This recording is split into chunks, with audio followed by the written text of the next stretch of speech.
আপনারা হয়তো এখানে ভাবতেছেন যে এখানে কি হয়েছে, সব গাড়ি দাঁড়ায় আছে, এখানে কি অবস্থা।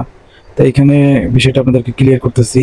এখানে আপনার রাস্তার জ্যামের কারণে এখানে মানুষ রং সাইডে যাকে আসছে তাকে বলছে যে আপনি রং সাইডে আসছেন কেন, এটাই হচ্ছে তার সমস্যা। মানে এটা বলার কারণে যে বলছে এখানে দায়িত্ব পালন করতে হচ্ছে তাকে, তারা মারধর করে। তার ভাই কেন মারধর করবেন আপনি? এটা কি আপনার মারধর করা ঠিক হয়েছে? আপনার মারাটা কি ঠিক হয়েছে? এখানে জ্যাম জট ছাড়ানোর জন্য সে সবাইকে হেল্প করতেছে, তাকে কেউ বলে না এখানে দায়িত্ব পালন করতে। আপনি তার উপর কেন আক্রমণ করলেন? আপনি আসছেন রং সাইড দিয়ে, আবার আপনি আহ, যে আপনাকে ভুলটা ধরা দিয়েছে তাকে আপনি আক্রমণ করতেছেন কেন ভাই? এটাই কি হওয়ার কথা ছিল? ভুল করছেন আপনি, আর তার উপর আপনি আক্রমণ করলেন। যাই হোক, এটা ছিল প্রথম ঘটনা। এরপরে আরেকটা ঘটনা ঘটে, যেটা স্ক্রিনে দেখতে পাচ্ছেন আপনারা।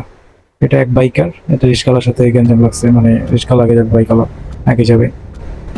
এখন দুজনের ভিতরে হাতাহাতি শুরু হয়েছে। এখন কয়েকজন পোলাপান এসে বাইকালারে দুমদাম মারছে, মারছে তো মারছে, এমন মারা মারছে সে আর উঠতে পারে না, ওইখানে মাটিতে লাটায় পড়ছে।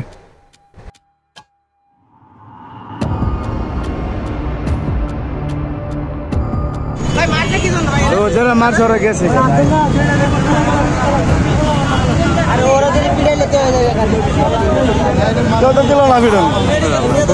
মানে মানুষের বিবেক, তিনজন ধরে যদি একজনের মারে তাই কিছু করতে পারবো? আপনি পিটান দিল না আপনি তো তামাশা দেখতেছে, পাবলিক কিছু করবো?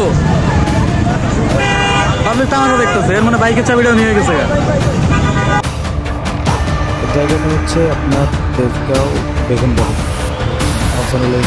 আছে, চার রাস্তার মোড়ে, এপাশে হচ্ছে RTV। এই মোড়টাতে হচ্ছে আপনার মূলত জ্যামটা লাগে। আর জ্যামটা লাগার মূল কারণ হচ্ছে আপনারা জানেন আজকে হচ্ছে 10 তারিখ, 10 মার্চ 2025।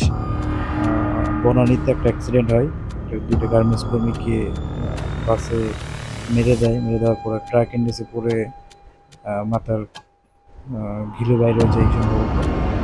যাই হোক, এইটার কারণে মূলত পুরো ঢাকা শহরে মোটামুটি একটা জ্যাম বাড়ছে।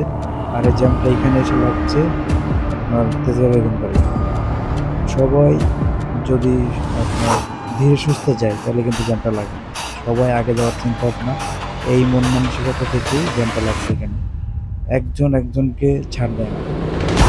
এখন আমার তারা আছে, আরেকজনে তো তারা রাখতে পারে। সবাই যদি এই মন মানসিকতা মেনে চলে তাহলে কিন্তু জ্যামটা লাগে। এই জন্য আমরা চেষ্টা করবো রাস্তাঘাটে টাইম নিয়ে চলাফেরা করার, তাড়াহুড়া না করি। তাড়াহুড়া করলেই যে কোনো বিপদ ঘটতে পারে যে কোনো মুহূর্তে। কারণ এখন দেশের অবস্থা ভালো না, দেশে কোনো আইন নেই। আপনারা সবসময় চেষ্টা করবেন